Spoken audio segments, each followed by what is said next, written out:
ਰਾਮ ਸਿੰਘ ਸੰਧੂ ਜੀ ਜਿਹੜੇ ਕਿ Punjabi university Patiala correspondence department ਦੇ ਹੈੱਡ ਨੇ। ਮੈਂ ਉਹਨਾਂ ਨੂੰ ਸਦਾ ਦਿੰਦੀ ਹਾਂ ਕਿ ਉਹ ਆਪਣੇ ਵਿਚਾਰ ਸਾਡੇ ਨਾਲ ਸਾਂਝੇ ਕਰਨ। ਸਤਨਾਮ ਸਿੰਘ ਸੰਧੂ ਜੀ। ਮਿਹਰਬਾਨੀ ਡਾਕਟਰ ਰਮਨੀ ਬਤਰਾ ਜੀ। ਇਸ ਸਭਾ ਵਿੱਚ ਜੁੜੇ ਹੋਏ ਸਾਰੇ ਦੋਸਤਾਂ ਨੂੰ ਮੇਰੇ ਵੱਲੋਂ ਸਤਿ ਸ੍ਰੀ ਅਕਾਲ। ਦੋਸਤੋ, ਅੱਜ ਅਸੀਂ ਬਹੁਤ ਹੀ ਮਹੱਤਵਪੂਰਨ ਵਿਸ਼ੇ ਦੇ ਉੱਪਰ ਚਰਚਾ ਕਰ ਰਹੇ ਹਾਂ। ਮਾਤ ਭਾਸ਼ਾ ਬਾਰੇ ਗੱਲ ਕਰਨੀ, ਆਪਣੀ ਭਾਸ਼ਾ ਬਾਰੇ ਸੁਚੇਤ ਹੋਣਾ, ਇਹ ਆਪਣੇ ਆਪ ਦੇ ਵਿੱਚ ਬਹੁਤ ਨੇਕ ਕਾਰਜ ਹੈ। ਪੰਜਾਬੀ ਯੂਨੀਵਰਸਿਟੀ ਪਟਿਆਲਾ ਮਾਤ ਭਾਸ਼ਾ ਦੀ ਪ੍ਰਫੁੱਲਤਾ ਲਈ ਬਣੀ ਹੋਈ ਯੂਨੀਵਰਸਿਟੀ ਹੈ। ਮੈਨੂੰ ਇਹ ਲੱਗਦਾ ਕਿ ਸ਼ੁਰੂ ਤੋਂ ਕੋਸ਼ਿਸ਼ ਕੀਤੀ ਜਾ ਰਹੀ ਹੈ ਕਿ ਜਿੰਨਾ ਵੀ ਇਸ ਯੂਨੀਵਰਸਿਟੀ ਰਾਹੀਂ ਪੰਜਾਬੀ ਸਾਹਿਤ, ਸੱਭਿਆਚਾਰ, ਭਾਸ਼ਾ ਬਾਰੇ ਕੰਮ ਕੀਤਾ ਜਾਵੇ ਤੇ ਵੱਧ ਤੋਂ ਵੱਧ ਉਸ ਨੂੰ ਵਿਸ਼ਵ ਪੱਧਰ ਤੇ ਪਹੁੰਚਾਇਆ ਜਾਵੇ।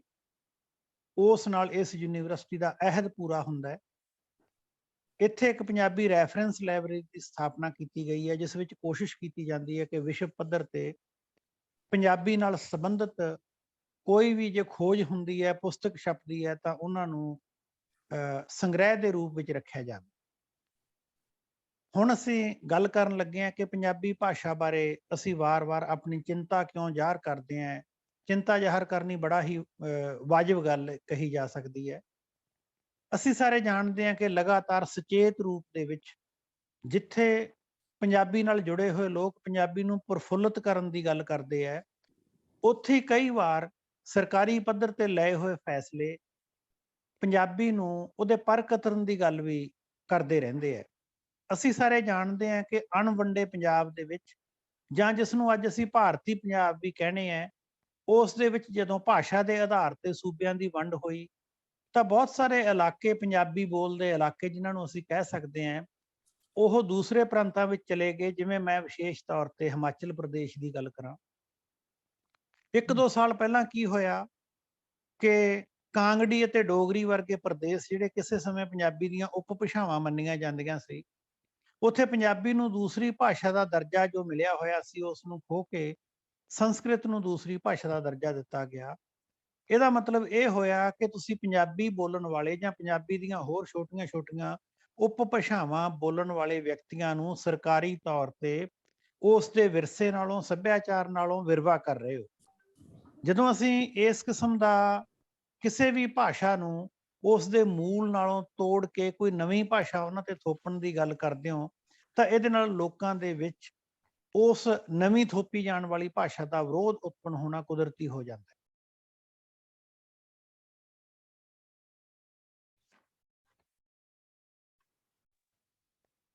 ਤਾਂ ਇਸ ਦੇ ਨਾਲ ਪ੍ਰਮੁੱਖ ਗੱਲ ਇਹ ਵਾਪਰਦੀ ਹੈ ਕਿ ਉਹ ਭਾਸ਼ਾ ਦੇ ਲੋਕ ਹੌਲੀ-ਹੌਲੀ ਆਪਣੀ ਭਾਸ਼ਾ ਨੂੰ ਵਿਕਾਸ ਵੱਲ ਲਿਜਾਣ ਵੱਲ ਜ਼ਿਆਦਾ ਸੁਚੇਤ ਯਤਨ ਕਰਨ ਲੱਗ ਜਾਂਦੇ ਹੈ। ਤੇ ਇਹ ਯਤਨ ਹੋਣੇ ਵੀ ਆਪਣੇ ਆਪ ਦੇ ਵਿੱਚ ਮਹੱਤਵਪੂਰਨ ਹੈ। ਲਗਾਤਾਰ ਰਿਪੋਰਟਾਂ ਇਹ ਆ ਰਹੀਆਂ ਹੈ ਕਿ ਸਾਡੀ ਭਾਸ਼ਾ ਦੀ ਉਮਰ ਕਿੰਨੀ ਲੰਮੀ ਹੋਊ, ਸਾਡੀ ਭਾਸ਼ਾ ਕਿੰਨਾ ਚਿਰ ਜਿਉਂਦੀ ਰਹੂ, ਜਾਂ ਜਿਹੜੀਆਂ ਵੱਖ-ਵੱਖ ਖਿੱਤਿਆਂ ਦੇ ਵਿੱਚ ਛੋਟੀਆਂ-ਛੋਟੀਆਂ ਮਾਤ ਭਾਸ਼ਾਵਾਂ ਉਹ ਕਿੰਨਾ ਚਿਰ ਜਿਉਂਦੀਆਂ ਰਹਿ ਸਕਦੀਆਂ। ਇਹਦੇ ਬਾਰੇ ਸਾਨੂੰ ਥੋੜਾ ਜਿਹਾ ਰੈਸ਼ਨਲ ਤੇ ਸੁਚੇਤ ਹੋਣ ਦੀ ਲੋੜ ਹੈ ਕਿ ਸਾਡੀ ਭਾਸ਼ਾ ਬਾਰੇ ਸਾਡੀ ਅਪਰੋਚ ਕੀ ਹੈ, ਸਾਡਾ ਦ੍ਰਿਸ਼ਟੀਕੋਣ ਕੀ ਹੈ, ਅਸੀਂ ਕਿਸ ਆਧਾਰ ਤੇ ਆਪਣੀ ਭਾਸ਼ਾ ਨੂੰ ਅੱਗੇ ਲਿਜਾਣ ਦੀ ਕੋਸ਼ਿਸ਼ ਕਰ ਰਹੇ ਹਾਂ।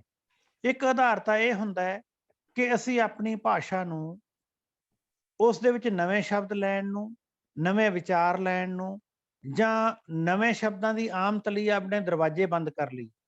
ਜੇਕਰ ਕਿਸੇ ਭਾਸ਼ਾ ਵਿੱਚ ਇਸ ਕਿਸਮ ਦੀ ਸਥਿਤੀ ਬਣਦੀ ਹੈ ਤਾਂ ਉਹ ਭਾਸ਼ਾ ਕਿੰਨੀ ਸਮਰਿੱਧ ਭਾਵੇਂ ਹੋਵੇ, ਉਸ ਭਾਸ਼ਾ ਦਾ ਵਿਆਕਰਨ ਭਾਵੇਂ ਕਿੰਨਾ ਵੀ ਉੱਚ ਕੋਟੀ ਦਾ ਹੋਵੇ, ਹੌਲੀ-ਹੌਲੀ ਉਹ ਭਾਸ਼ਾ ਖੜੇ ਹੋਏ ਪਾਣੀ ਵਾਂਗ ਖੜੋਤ ਦਾ ਸ਼ਿਕਾਰ ਹੋ ਕੇ ਮਰਨ ਵੱਲ ਵਧਣ ਲੱਗ ਜਾਂਦੀ ਹੈ।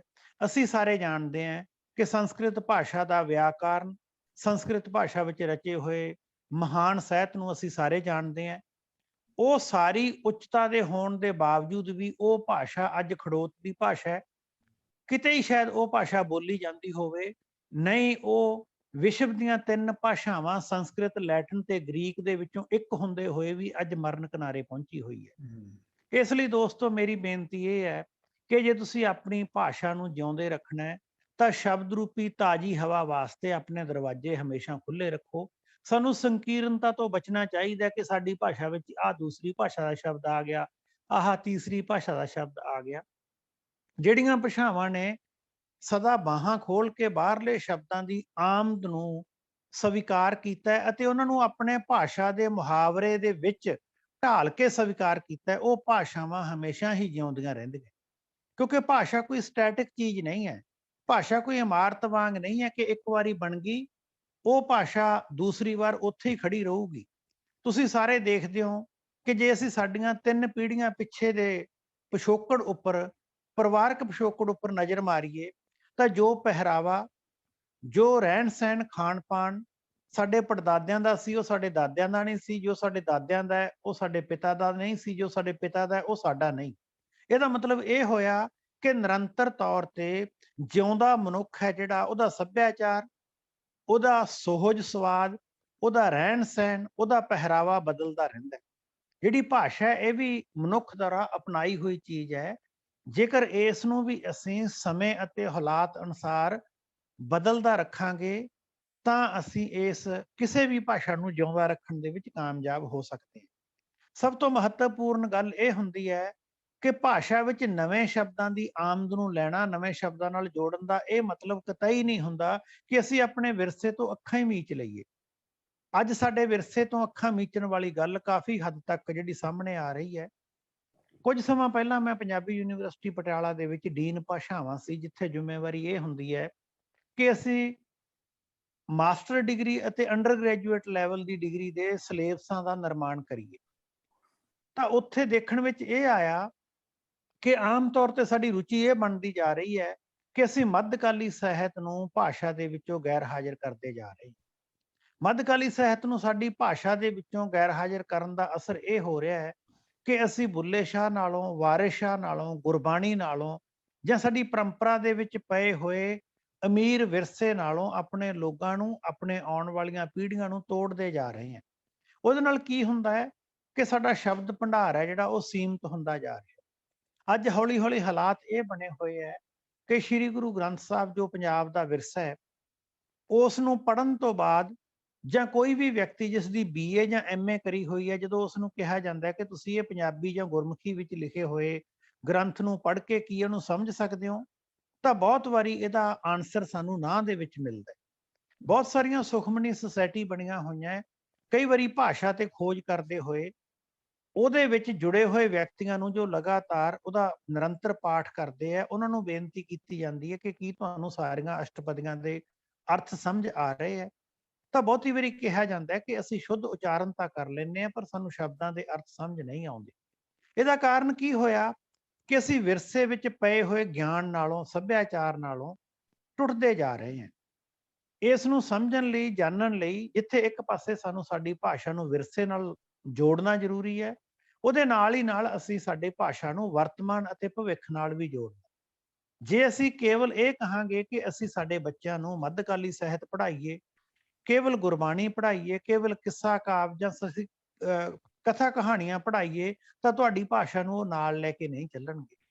ਜੇ ਤੁਸੀਂ ਤੁਹਾਡੀ ਭਾਸ਼ਾ ਨੂੰ ਤਕਨਾਲੋਜੀ ਵਾਲੇ ਸ਼ਬਦਾਂ ਨਾਲ ਜੋੜੋਗੇ, ਤੁਹਾਡੀ ਭਾਸ਼ਾ ਨੂੰ ਆਉਣ ਵਾਲੇ ਸਮੇਂ ਦੀਆਂ ਜ਼ਰੂਰਤਾਂ ਨਾਲ ਜੋੜੋਗੇ, ਜਾਂ ਜਿਹੜੇ ਵੀ ਤੁਹਾਡੇ ਆਲੇ ਦੁਆਲੇ ਤੁਹਾਡੇ ਕਾਰੋ ਵਿਹਾਰ ਦੇ ਵਿੱਚ ਵਰਤੇ ਜਾਣ ਵਾਲੇ ਸ਼ਬਦ ਹੈ ਆਪਣੀ ਭਾਸ਼ਾ ਦਾ ਅੰਗ ਬਣਾਓਗੇ, ਤਾਂ ਅਸੀਂ ਕਹਿ ਸਕਦੇ ਹਾਂ ਕਿ ਤੁਹਾਡੀ ਭਾਸ਼ਾ ਦੇ ਵਿੱਚ ਤਾਜ਼ਗੀ ਆ ਰਹੀ ਹੈ। ਤੁਹਾਡੀ ਭਾਸ਼ਾ ਲੰਬੇ ਸਮੇਂ ਤੱਕ ਜਿਉਂਦਾ ਰਹਿ ਸਕਦੀ ਹੈ। ਤੁਹਾਡੀ ਭਾਸ਼ਾ ਦੀਆਂ ਲੰਬੇ ਸਮੇਂ ਤੱਕ ਆਮ ਲੋਕਾਂ ਨਾਲ ਜੁੜੇ ਰਹਿਣ ਦੀਆਂ ਸੰਭਾਵਨਾਵਾਂ ਕਿਤੇ ਵੱਧ ਜਾਂਦੀਆਂ। ਇੱਕ ਬਹੁਤ ਮਹੱਤਵਪੂਰਨ ਗੱਲ ਮੇਰੇ ਤੋਂ ਪਹਿਲੇ ਸਪੀਕਰ ਕਰ ਰਹੇ ਸੀ, ਅਸੀਂ ਚੇਤਨ ਤੌਰ ਤੇ ਕੋਸ਼ਿਸ਼ ਕਰਦੇ ਹਾਂ ਕਿ ਭਾਸ਼ਾ ਨੂੰ ਸਿੱਖਣ ਸਿਖਾਉਣ ਦਾ ਕਾਰਜ ਕਰਦੇ ਰਹੀਏ। ਮੈਂ ਨਿੱਜੀ ਤੌਰ ਤੇ ਪੰਜਾਬੀ ਯੂਨੀਵਰਸਿਟੀ ਵੱਲੋਂ ਪਾਠ ਪੁਸਤਕ ਲੜੀ ਅਧੀਨ ਪੁਸਤਕਾਂ ਬਣਾਉਣ ਦਾ ਇੱਕ ਕਾਰਜ ਆਪਣੇ ਹੱਥ ਵਿੱਚ ਲਿਆ ਸੀ। ਉਸ ਤਹਿਤ ਕੋਸ਼ਿਸ਼ ਕੀਤੀ ਸੀ ਕਿ 1ਵੀਂ ਤੋਂ 12ਵੀਂ ਤੱਕ ਦੀਆਂ ਪਾਠ ਪੁਸਤਕਾਂ ਤਿਆਰ ਕੀਤੀਆਂ ਜਾਣ। ਉਹਦੇ ਵਿੱਚੋਂ 2 ਪੁਸਤਕਾਂ ਤਿਆਰ ਕੀਤੀਆਂ ਜਿਹੜੀਆਂ ਪੰਜਾਬੀ ਯੂਨੀਵਰਸਿਟੀ ਪਬਲੀਕੇਸ਼ਨ ਬਿਊਰੋ ਵੱਲੋਂ ਛਾਪੀਆਂ ਗਈਆਂ। ਇਸੇ ਤਰੀਕੇ ਨਾਲ ਹੀ ਨਾਲ ਇਹ ਵੀ ਉਦਮ ਸਾਡੇ ਵੱਲੋਂ ਕੀਤਾ ਗਿਆ ਕਿ ਅਸੀਂ ਰਾਸ਼ਟਰੀ ਤੌਰ ਤੇ ਪ੍ਰਮੁੱਖ ਵਰਤੀ ਜਾਂਦੀ ਭਾਸ਼ਾ ਹਿੰਦੀ ਰਾਹੀਂ ਪੰਜਾਬੀ ਕਿਵੇਂ ਸਿੱਖਣੀ ਹੈ, ਇਸ ਦਾ ਯਤਨ ਕਰੀਏ। ਉਹਦੇ ਲਈ ਅਸੀਂ ਆਏ ਗੁਰਮੁਖੀ ਸਿੱਖੇ ਮੈਂ ਪੁਸਤਕ ਤਿਆਰ ਕੀਤੀ, ਉਹ ਵੀ ਪਬਲੀਕੇਸ਼ਨ ਬਿਊਰੋ ਵੱਲੋਂ ਛਾਪੀ ਗਈ ਹੈ। ਇਸੇ ਤਰੀਕੇ ਨਾਲ ਜਿਹੜੇ ਇੰਟਰਨੈਸ਼ਨਲ ਸਟੂਡੈਂਟ ਪੰਜਾਬੀ ਯੂਨੀਵਰਸਿਟੀ ਦੇ ਵਿੱਚ ਆਉਂਦੇ ਆ ਜਾਂ ਵਿਦੇਸ਼ਾਂ ਦੇ ਵਿੱਚ ਬੈਠੇ ਹੋਏ ਵੀਰ ਕਿਸੇ ਵੀ ਅੰਗਰੇਜ਼ੀ ਸਪੀਕਰ ਜਾਂ ਅੰਗਰੇਜ਼ੀ ਜਾਣਨ ਵਾਲੇ ਵਿਅਕਤੀ ਨੂੰ ਪੰਜਾਬੀ ਸਿਖਾਉਣਾ ਚਾਹੁੰਦੇ ਹੈ, ਉਹਦੇ ਲਈ ਵੀ ਅਸੀਂ ਇੱਕ ਯਤਨ ਕੀਤਾ। ਉਸ ਪੁਸਤਕ ਦਾ ਨਾਂ ਅਸੀਂ ਲੈਟ ਅਸ ਲਰਨ ਗੁਰਮੁਖੀ ਰੱਖਿਆ। ਉਹ ਪੁਸਤਕ ਹੈ ਜਿਹੜੀ ਉਹ ਵੀ ਪੰਜਾਬੀ ਯੂਨੀਵਰਸਿਟੀ ਵੱਲੋਂ ਛਾਪੀ ਗਈ।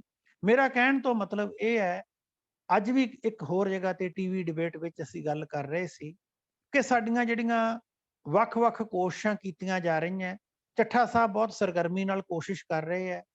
ਇਹਨਾਂ ਸਾਰੀਆਂ ਕੋਸ਼ਿਸ਼ਾਂ ਦਾ ਇੱਕ ਨੋਡਲ ਸੈਂਟਰ ਹੋਣਾ ਚਾਹੀਦਾ ਹੈ।